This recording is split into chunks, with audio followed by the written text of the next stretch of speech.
Hey friends, welcome back to the channel. Sorry for the long wait in between posts. If you're discovering this in the future, then you don't notice any wait whatsoever. But if you have been waiting patiently with bated breath for me to continue on with my series, well then here I am ready to continue on with it and what we've been doing thus far. So if I remember correctly, last time when we left off, we had all of these things. We had an API and a front end, which we haven't done anything to yet.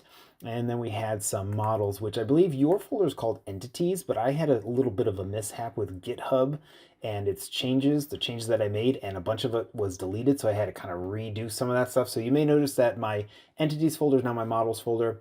My data folder no longer has a migrations folder, and my DB context class may be named something different, but it is all essentially the exact same stuff.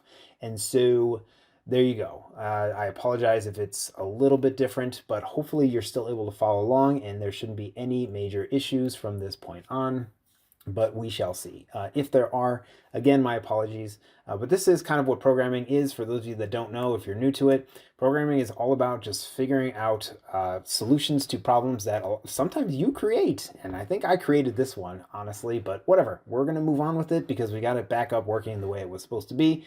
So again, models is my entities folder, or entities folder for you is my models folder. My data folder is still the same, but my DB context name may have changed, and I no longer have a migrations folder, but that is okay.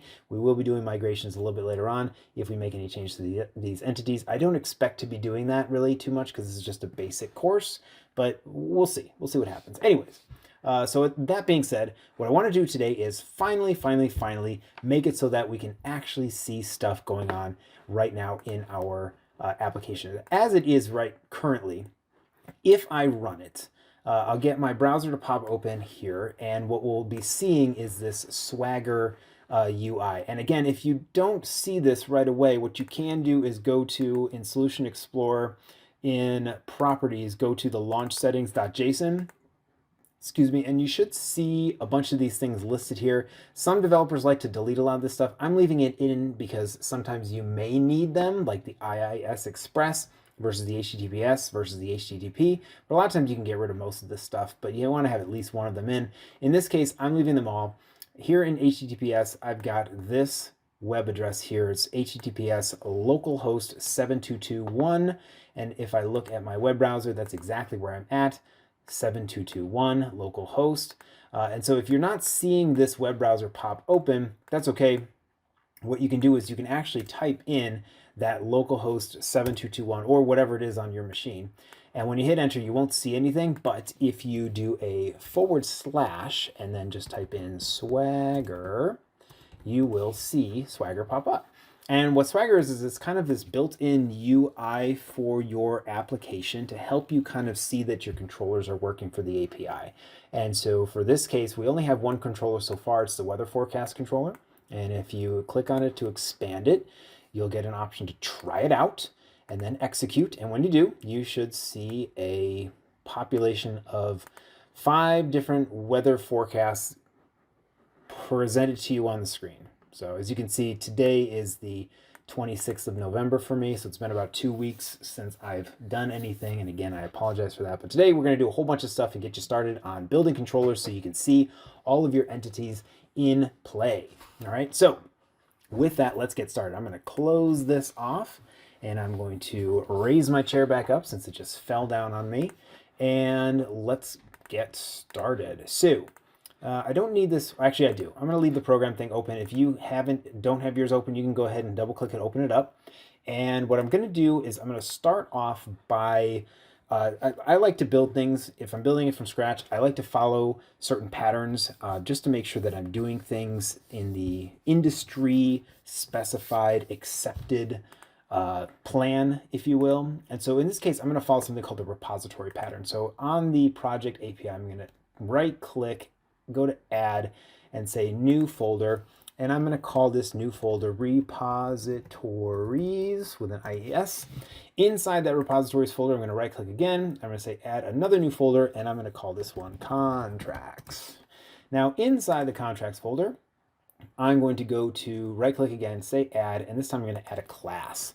And this class, instead of an actual class, I'm going to select interface. And I want to make an interface so that I can access the rooms, which is one of the models in this particular application. I'm going to access the room, so I'm going to call this iRoom repository. All right. And that's going to bring up the iRoom repository class that I just created. Now, here's the idea behind this whole rooms repository thing. The rooms repository kind of acts as the intermediary between the program, the application, and the database. And this iRooms repository interface is going to be the contract for what the rooms repository class that I eventually build is going to have in it. Let me show you what I mean. So in this iRooms repository, I'm going to say I've got this one method, task IEnumerable is what it's going to return. It's going to return an IEnumerable of the room thing. And then I'm just going to call it get all rooms, right? And then just close it off with a semicolon. Now, I'm not going to give this thing a body at all because this is just an interface. And if you don't know anything about interfaces, essentially what they are is, as we've listed here in the folder that's in, it's a contract saying that any class that implements this iRoom repository interface will have all of the methods that I'm listing within this. And the reason I do this is because when the program gets built, I'm going to declare this interface in the program builder, and then the program will know that all of these methods exist, and then it will allow me to use them in the API. All right, and you'll see how all that works together in just a few as we build this out. Whoops, I didn't mean to do that. Okay, so in order to make this work for me, I'm going to go back to the repositories folder, so not the contracts, but the repositories folder. I'm going to right click, I'm going to say add, and this time I'm going to add a new class. And this one's going to be an actual class, and we're just going to call this one room repository without the I in front of it. And I'm going to move it over here so you can kind of see what I'm doing. And there we go. Now this room repository class is going to implement or derive from the iRoom repository that we just made. And so when I do that, add in this colon and then type in iRoom repository up here, it automatically gives me this red squiggly. And that's because it hasn't, like this class that I've just built right here is not implementing all of the methods that the iRoom repository contract says it should. See, I'm deriving from the iRoom repository, and so that's basically saying that, like, hey, I'm going to follow this contract, but oops, I don't have this thing from the contract in here. So I need to make sure that I have that in there in order for this to go, this red squiggly to go away. So I'm going to implement missing members, and boom, there it is.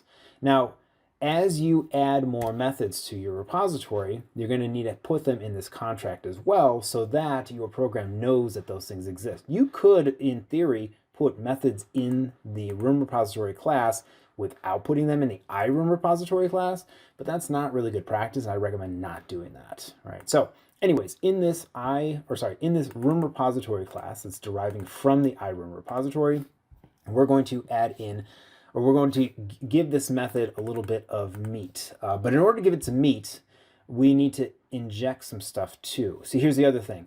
The actual class that handles all of the program's connections to the database, because it's entity framework, is my, there it is, my, where did I put it? Oh, in my DB context class. Okay, so you notice I've got the DB set for rooms right here. This DB set is my access point to the actual database. So I need to make sure that I am able to access that from my room repository class. So I'm going to do that with some injection, some dependency injection. So I'm going to say public, and I'm going to say room repository, and that'll work. And inside my constructor, I'm going to say home furnishings, there we go, DB context, and I'm just going to call it context. It's kind of standard procedure for these injections right there, is just calling in the context. And then I'm going to say underscore context equals context.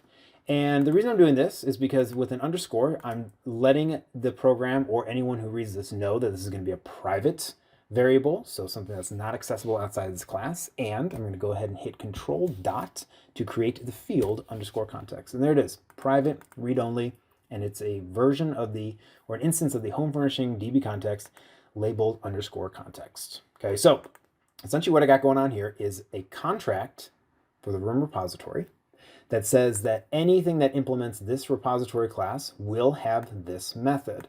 This method is right here inside the room repository class because it is implementing the iRoom repository contract. In order for this getAllRooms method to work, though, I need to be able to access the database, and that is through the context class that I have injected right here in my constructor. Get it? And so in this getAllRooms, I'm going to make it pretty simple. I'm just going to say var rooms equals, I'm going to say await, and I'm going to say underscore context dot rooms dot to list async. There we go. And then I'm going to say return rooms. There we go. And you may notice that I've got a little bit of a red squiggly here. That's because here I need to add in the async keyword. And the idea behind this is that it makes this method asynchronous. And that is referring to how it's executed when the program's running. See, the idea is that when you've got a server that you have to access data from, or if you've got a database that you have to access data from, the program might not be running on the same server that the database is located on. And so it may have to like go out and get the information, which may take a couple seconds. And if it's going to take a couple seconds, you want the program to continue working while this method is executing. If you are familiar with console apps, you may know that like when the console app is running, it typically waits for something to happen within the program before the next leg of the program is run. So if there's a method that's waiting for user input, it stays waiting for user input before anything else is done. But you don't want that when you're dealing with a web application. You want the web application to continue to run, even though it might be waiting for some data to come back to it. So by putting the async keyword in here and telling it to await, what it's going to do is it's going to send this to the context class and then continue execution. And when this data comes back, when this data comes back to the program, then it will return that data to wherever it was that called for it, okay?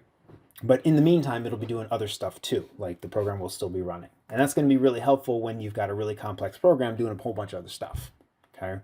So anyways, so now that I've got that taken care of, what I want to do is I want to make sure that I declare both of these things in my program class. See, because the program class needs to know that these things exist so that when it builds the application, it can build it with those things in place, and then they can be accessed in the web application. So the way that looks is like this. Underneath where I've did my builder, add DB context pool and all that, I'm going to say builder.services. I'm going to say add scoped. There we go. And then within this add scoped, I'm actually going to do angle brackets and say iRoom repository, and then comma room repository. Finish off those angle brackets, give it 2 parentheses, and then a colon. And there we go, or a semicolon.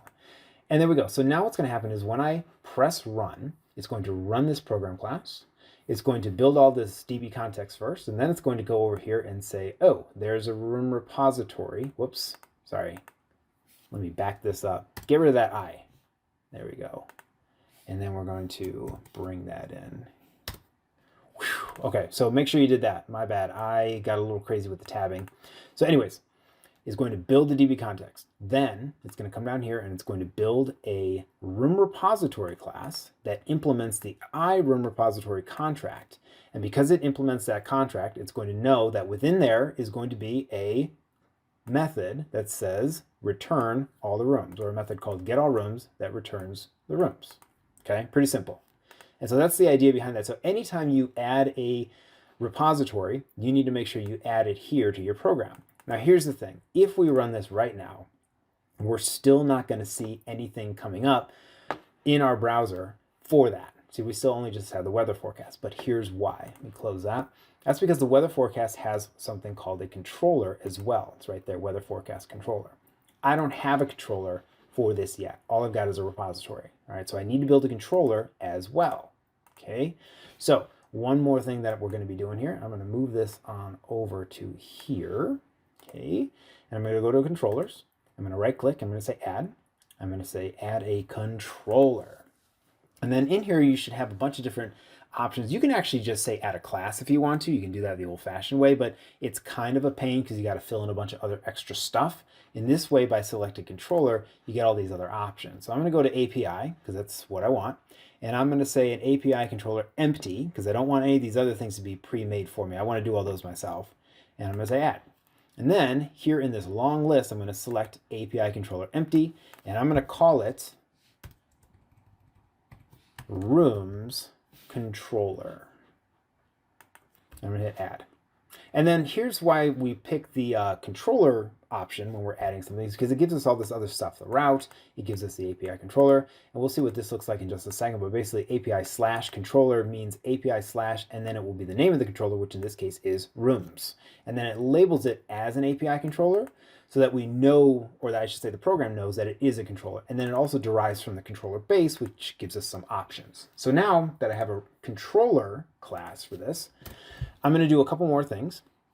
First, I want to do a constructor, just like I did in the repository. So I'm going to say public, and I'm going to call this rooms controller. There we go.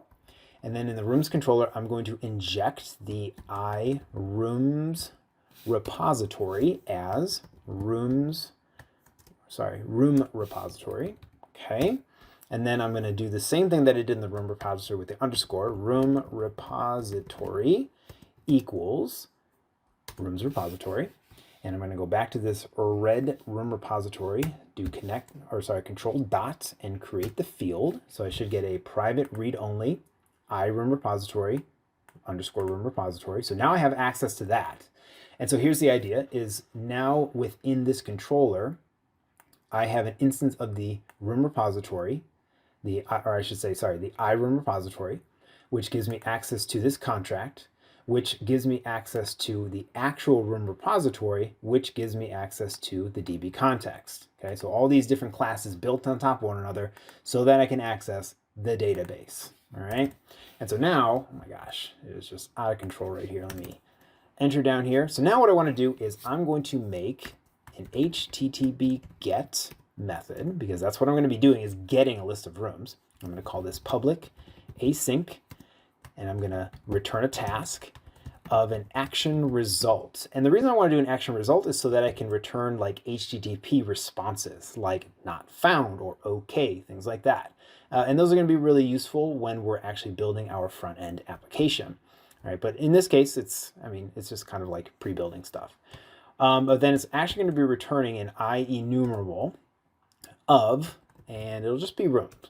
An IEnumerable of the room. Now there's a better way to do this, which I'll get into in the next video, but for right now, we're just going to keep it at this. We're going to be returning the entity of get rooms. We're going to go ahead and add in our curly braces, and then I want to do a little bit of error checking here. This is where I want to do my error checking. So the repositories are meant to be kind of like really thin and just basic, but the controllers are where you can do more complex stuff. So I'm going to do a try catch block here. If you do try and then tab, it should populate this little thing for you. And then in here, I'm going to say var rooms equals await. And then I'm going to call the room repository because the room repository has the method called get all rooms.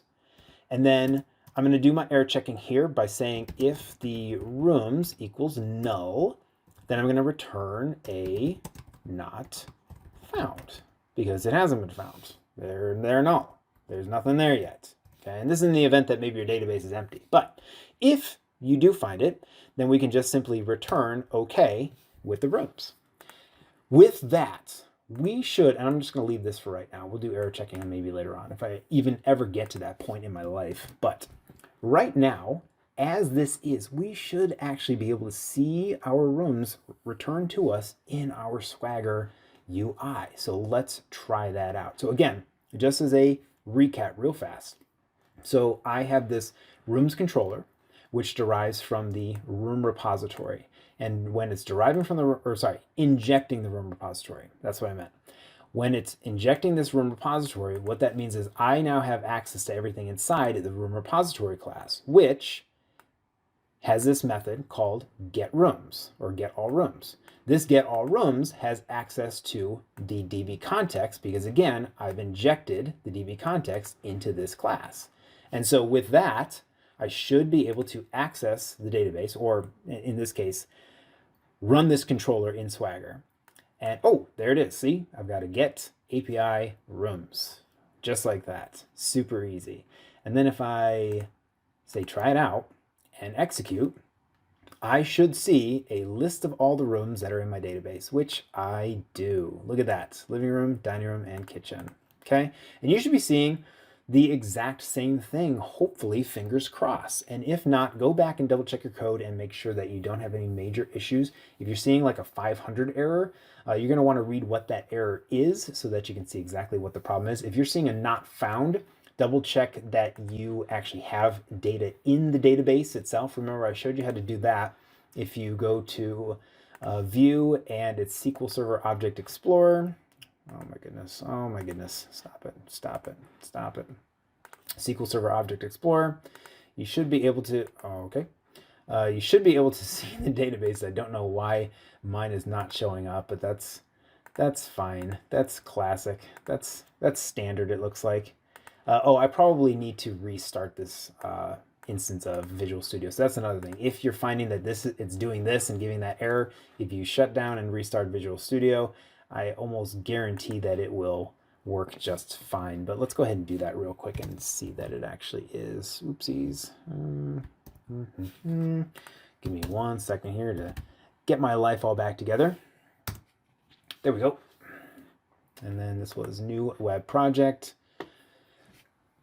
Excuse me. SQL Server Object Explorer.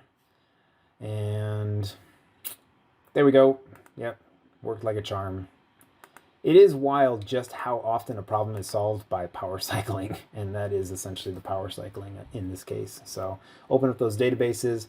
You should see all the list of databases here once it's done loading everything up. There we go. And then I've got, where are we? Home furnishings. There it is. Tables. And that's it. We got furniture and rooms. There's my 2 tables right there. So you should be seeing the same thing. Make sure that you are. And if that's the case, cool. Should be good to go. And then, like I said, next time what I want to do is talk about a better way to actually return this. Because see how it says room right here? I'm actually returning the entity. I don't want to return the entity. I want to return something else. And that's just my little sprinkling of I don't know what you want to call it, to get you to watch the next video. But I'll give you a hint. It's something called a DTO, or a data transfer object. So look out for that for the next video, hopefully in the next few days or maybe a week. I don't know. But either way, I will see you in the next one. And hopefully this has actually got you started on building a little bit more. Feel free to start building other controllers if you want to, and maybe look up how to do other things like HTTP puts and updates and deletes and things like that. We'll go over those in the future, hopefully, maybe. But for now, I've got you started on this part, so go have fun and build something cool. All right, see you next time.